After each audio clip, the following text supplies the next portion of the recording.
1918 সালে রিপন কলেজ থেকে ডিস্টিংশন নিয়ে বিএ পাশ করলেন বিভূতিভূষণ বন্দ্যোপাধ্যায়। তারপরে কিছুদিন এমএ ক্লাসে পড়েছিলেন আইনও। তৃতীয় বর্ষে পড়ার সময়ই বসিরহাটের মেয়ে গৌরী দেবীর সঙ্গে বিবাহ হয় তার। কিন্তু 1 বছরের মধ্যেই বিসূচিকা রোগে মারা যান গৌরী দেবী। বিভূতিভূষণ বন্দ্যোপাধ্যায়েরও পড়াশোনায় ইতি ঘটে। হুগলির জাঙ্গিপাড়ার মাইনর স্কুলে চাকরি নেন। পরে জাঙ্গিপাড়া থেকে সোনারপুরের হরিনাভি। এরপরে এগিয়ে যেতে হয় প্রায় 2 দশক। একদিন হঠাৎ করেই হইচই পড়ে যায় ছোট্ট বনগ্রামে। সেই অঞ্চলে খবর ছড়িয়ে পড়ে ইছামতি নদীতে স্নান করতে নেমে ডুবে গিয়েছেন বিভূতিভূষণের বোন জাহ্নবী দেবী।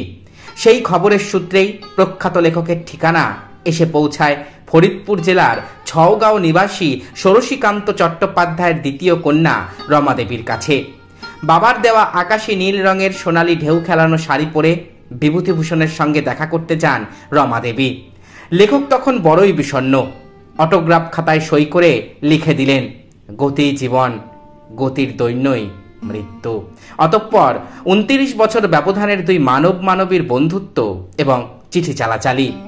রমাদেবী বিবাহের প্রস্তাব দিলেন, সময় চাইলেন বিভূতিভূষণ, মনে করিয়ে দিলেন গৌরী দেবীর কথা, বোঝালেন নানাভাবে। বললেন, আমার সাথে তোমার বয়সের অসম্ভব তফাৎ। তুমি না হয় ছেলে মানুষ, বুঝতে পারছো না, কিন্তু আমি একজন বয়স্ক লোক হয়ে কি করে তোমাকে ডোবাই। এমনকি এও বললেন, দেখো আমার গায়ের রোমে মাথার চুলে পাক ধরেছে, কিন্তু রমাদেবী নাছোড় বান্দা। আপনাকে মাত্র 10 দিনের জন্য স্বামী হিসেবে পেলেও আমি ধন্য। 3রা ডিসেম্বর 1940 সম্পন্ন হল বিভূতিভূষণ বন্দ্যোপাধ্যায় এবং রমাদেবীর বিবাহ।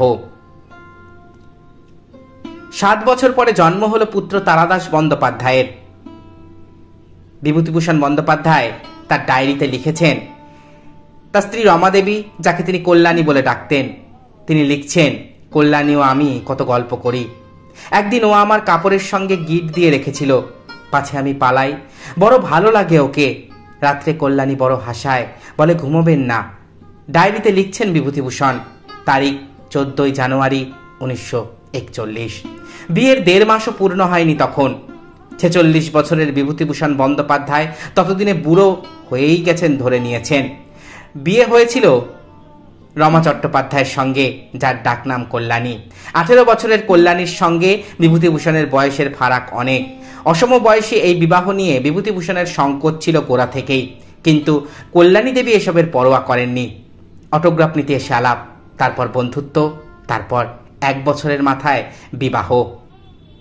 বিয়ের পরে তার ডায়েরিতে বারবার এসেছে স্ত্রী কল্যাণীর প্রসঙ্গ। তরুণী ভারজার প্রেমে বিভূতিভূষণ ডুবে আছেন আকণ্ঠ। ইস্ট বেঙ্গল স্টোরে গিয়ে ঢাকাই শাড়ি কিনে এনেছেন কল্যাণীর জন্য। জন্মদিনে উপহার দিচ্ছেন সাবানদানি। তাকে নিয়ে যাচ্ছেন বেড়াতে, এখানে সেখানে, কত জায়গায়। কল্যাণীর জন্য মন কেমন করছে তার। ওকে ফেলে এসে মোটেও ভালো লাগছে না। এমনকি কল্যাণীকে কোনো কারণে ধমক দিলে পরে আফসোসও হচ্ছে তার। লিখছেন, রাত্রে কল্যাণীকে বকলুম, ও ফোঁস করে কাঁদতে লাগলো।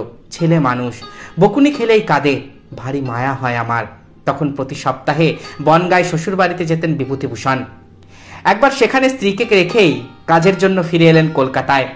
কিন্তু তার মন ভালো লাগছে না কল্যাণীকে ছাড়া থাকতে। লিখলেন, কল্যাণীর জন্য মন কেমন করছে, ওকে ফেলে এসে মোটেও ভালো লাগছে না। আপনার লেপখানা আপনি গায়ে দিন, আমার লেপ লাগবে না। বাবা তো 2খানা লেপ দিয়েছেন, অথচ সেদিন শীত নেই, আমার লেপেরও দরকার নেই। কল্যাণী কথা এমন হাসির সুরে বললে যে আমি হাসতে হাসতে গড়িয়ে পড়ি। কি চমৎকার হাসাতে পারে, এজন্য বড় ভালো লাগে ওকে। এমন মজার একটা কথা। তার একদিন পরেই লিখছেন, আজ সকালে ঘুম ভেঙে কল্যাণীর কথা মনে পড়ছে। প্রৌঢ় বিভূতিভূষণ কল্যাণীর বিরহে কাতর। নতুন স্ত্রীর সবকিছুই তার ভালো লাগে। বারবার মনে পড়ে কল্যাণীর কথা। বিভিন্ন জন আমন্ত্রণ জানাচ্ছেন নবদম্পতিকে। বিভূতিভূষণও তাতে খুশি। তোকে ক্রমে ক্রমে চিনছি কল্যাণী, কত ভাগ্যে তোর মতো স্ত্রী পাওয়া যায়, হৃদয় আছে তোর। আরেকদিনের কথা ডায়েরিতে লিখেছেন, কল্যাণীকে পত্র লিখলুম সকলের আগে, কারণ সারা রাত স্বপ্নের মধ্যে ওর কথাই মনে এসেছে বারবার। আরেকবার বনগাঁয় গেছেন বিভূতিভূষণ, সারা রাত গান শোনালেন কল্যাণী দেবী। শেষ রাতে ঘুমিয়ে পড়লেও হাত ধরে রইলেন বিভূতিভূষণের, পাছে পালিয়ে যায় ভোরের ট্রেনে। একদিন পর ফেরার সময় মুখোমুখি হলেন স্ত্রীর অভিমানের। কল্যাণী বড় ভালোবাসে, ছেলে মানুষ, দুপুরে ঘুমিয়ে উঠে বিকেলে চলে আসবো। কল্যাণীর কি কাণ্ড, কখনো কাঁদে কখনো রাগ করে। ছেলে মানুষকে কি করে যে বোঝায়। সারা রাত ট্রেনে কল্যাণীর মুখটাই বড় মনে পড়ছে। কি করব, আমার হাতে উপায় যে কিছু নেই। এমনকি এক গ্রামে সাহিত্য সভায় গিয়েও তার মন হু হু করে উঠেছিল কল্যাণীর জন্য। বন্ধু শৈলজানন্দ মজুমদারকে চুপি চুপি বলেছিলেন, ভাই আমার স্ত্রীর জন্য বড় মন খারাপ করছে। চিতা জ্বলতে দেখে বিভূতিভূষণের মনে পড়েছিল স্ত্রীর কথা। যদি তিনি মারা যান, কল্যাণীর কি হবে? বিভূতিভূষণের ডায়েরি থেকেই পড়ে নেওয়া যায় সেই সব অপূর্ব অনুভূতি। সেই দিগন্ত বিস্তীর্ণ মাঠের মধ্যে অন্ধকারে দূরের নিরীহ প্রেমময়ীর কণ্ঠস্বর কেবলই কানে আসে। কান্না পায় তার। কল্যাণী, আর কি তোকে দেখতে পাবো?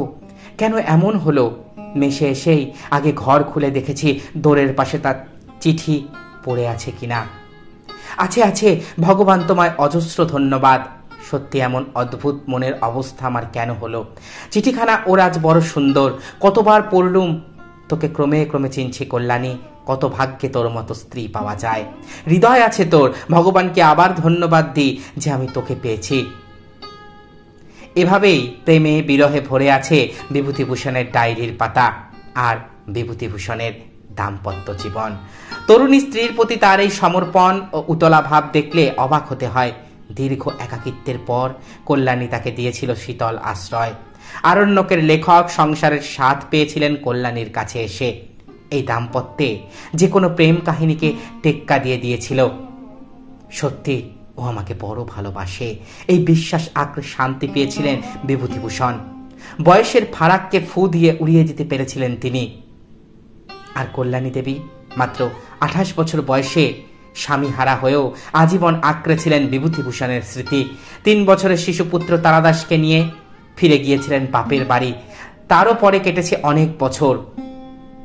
বৃদ্ধা কল্যাণী আক্রান্ত হয়েছেন অ্যালজাইমারে। ভুলে যাচ্ছিলেন আগেকার অনেক স্মৃতি, বিবাহ পরবর্তী দাম্পত্যের কথা। তখনও কি উকি দিত তার মস্তিষ্কে কে জানে।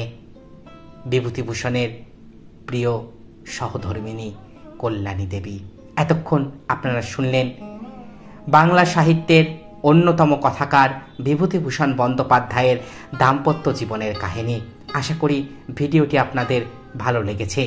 আমার চ্যানেলের ভিডিওগুলো যদি আপনাদের ভালো লাগে তাহলে অবশ্যই চ্যানেলটি সাবস্ক্রাইব করুন, পাশে থাকা বেল আইকনটি ক্লিক করে দিন যাতে পরবর্তী ভিডিওর নোটিফিকেশন খুব তাড়াতাড়ি আপনাদের কাছে পৌঁছে যায়। আজকের মতো এখানেই শেষ করলাম। ভালো থাকবেন সবাই। নমস্কার।